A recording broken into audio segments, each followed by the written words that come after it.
Before I read, I think I'm going to just give you two really important definitions to hold on to, and then after that, we're going to work hopefully inside of them. So what is a system in general? All right, you can't talk about systemic racism if you're not making a claim about how systems function. And a system is an interdependent, interconnected group of components or elements that work as a whole. The components in a system are dynamically interconnected, and they're organized to achieve stable patterns and consistent outcomes over time. The way the components or elements interconnect over time produce what systems analysts call meta effects.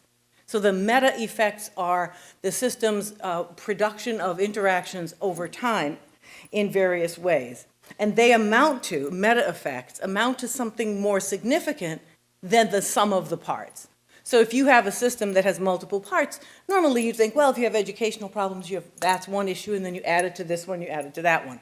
But that's not systems framing, because systems analysis requires that you think about the interactions and the effects that are greater than if you had these individual parts added up and addressed individually. You can't get at the effects of systemic anything that way.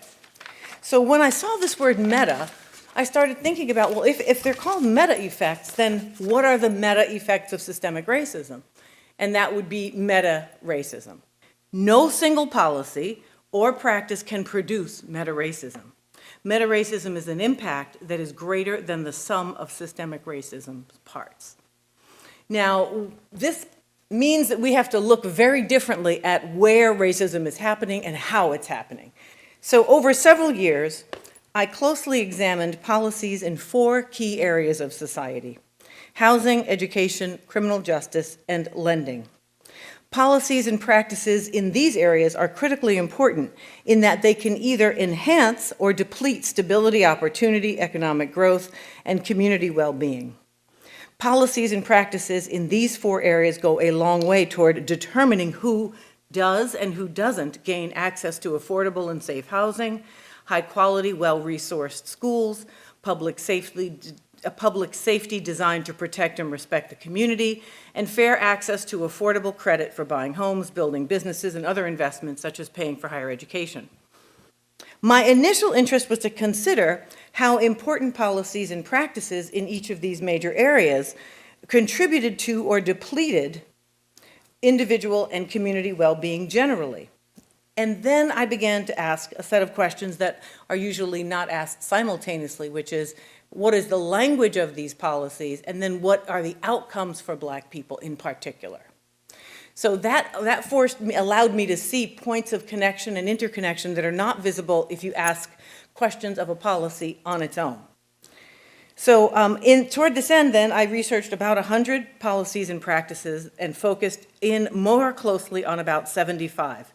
Among them were stop and frisk, the war on drugs, the GI Bill, redlining, zero-tolerance school punishment policies, felony job boxes on applications, sundown towns, property tax-based school funding, et cetera, et cetera, et cetera. For each policy or practice, I wanted to know its overall definition and purpose, and then what specific impact, if any, each one had on Black people specifically. And if these policies and practices were having a specific and negative impact on Black people, then perhaps they could be understood as being part of a system. So what did I find? In virtually every policy I studied, I found that whites were afforded advantages and Black people were saddled with disadvantages. Even more, Black people were often negative targets in some of the policies and practices, regardless of the colorblind language or expressed purpose of the policy. In other words, they were identifiable as parts of a system. Not only did the policies and practices interconnect, but they did so in ways that intensified the negative impact on Black people in multiple and reverberating directions. For example, a number of federal and state post-incarceration policies, including housing exclusions that prevent formerly incarcerated people from living in subsidized housing or even staying temporarily with family in public housing without triggering their family members' legal eviction. The more I explored these policies, the more I noticed a pattern of these negative interconnections and reverberations. I discovered that the intricate interconnections across these policies were strikingly consistent, And they targeted in both focus and in impact in similar ways. The vast majority involved some combination of containment, extraction, and punishment of Black people. Once I recognized how prominently containment, extraction, and punishment shaped the system, it became impossible not to see them amplifying one another, and thereby creating entirely new meta-effects. This is meta-racism in action. Policies framed in racially neutral language produce targeted outcomes that together intensify the devastating impact of containment, extraction, and punishment. Systemic racism tightens its grip as the meta-effects of its policies and processes amplify one another and evolve. The devil, it turns out, is in the details. Thank you very much. Good evening. It is so good to see all of you here, and I am so excited to be in conversation with my sister, Tricia Rose. It's, first of all, I have been anticipating this book for a while. I'm so glad to see it out. You're not alone. I'm so glad to see it out. Congratulations. Thank you. It's such a poignant and engaging read. One of the things that I want you to talk about with us is why you chose the kind of narrative structure and tools. You tell the story of meta-racism through three kind of very high-profile cases of tragic things that happened to Black folks over the past 15, 20 years. Trayvon Martin, Kelly Williams Bowler, and Michael Brown. So. And you're bringing together this, illuminating this system, or your concept of meta-racism through them. First, tell us why you chose those three cases and what you hope that they would do. Well, I'm glad you asked that, which is why I didn't talk about it 20 minutes ago. So, I mean, there are a couple things I was trying to do. Before I made the decision to do case studies at all, right? Which is, prior to choosing these three, I found myself struggling with the way to bring into focus what was at one level a set of individual experiences that at another level revealed a whole system in play. So how do you describe, right, say, the kinds of profiling that Trayvon experienced, or how do you describe why he was even suspended from school, which was the reason he was with his father in Sanford, Florida, and the ways in which he was being typically over-policed and suspended for non-suspension infractions. That the way we understand how we walk and live in space has to be deeply informed by these systemic forces. And then I thought, well, given that people don't believe systemic racism actually exists, many of them, I have to tell a story everybody thinks they already know, so that we could retell that exact story from a whole different set of, documented contexts that say this is not the story you think it was. And so I chose three stories that I thought would be very resonant, and I wanted a woman at the heart of one, and I wanted someone not to die.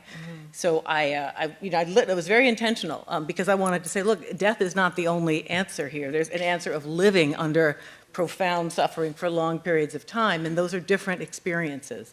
And the gendered nature of systemic racism was quite visible in all three. And when I asked that question, as a sociologist, like, because we love structure, like, why don't you like structural, and what's different about structural and systemic? I was a structural acolyte, for a few minutes. But then I did a lot of reading about what people are defining as structural, and I could not actually find a clear definition that I was happy with. That is to say, it just felt like a big, long description that said built in. Like if you were to just summarize what it means, it's built in everywhere. Well, but how? And how do you find it? And what is its mechanism?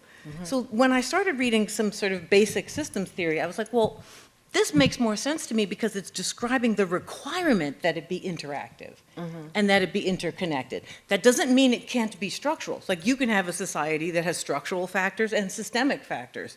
It's not one or the other. So that's why I didn't feel, it's not that big of a deal in the sense that there's things that are structural and they'll remain that way, but they don't have to be interconnected with anything else.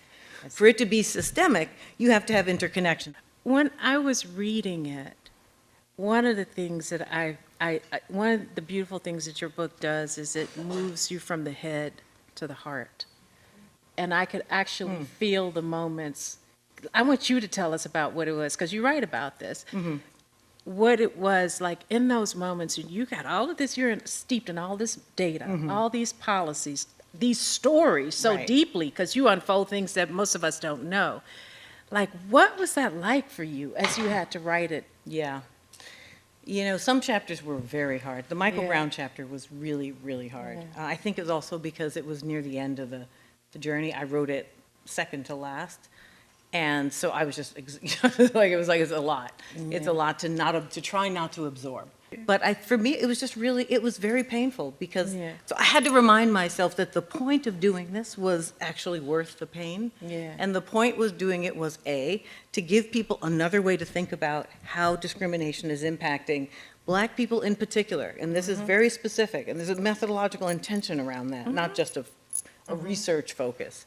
And so it was just to remember, hey, if this helps people in any way and can actually seed another way of doing this, then it will for sure be worth it. So that, Yeah. I just had to keep, my eye on that.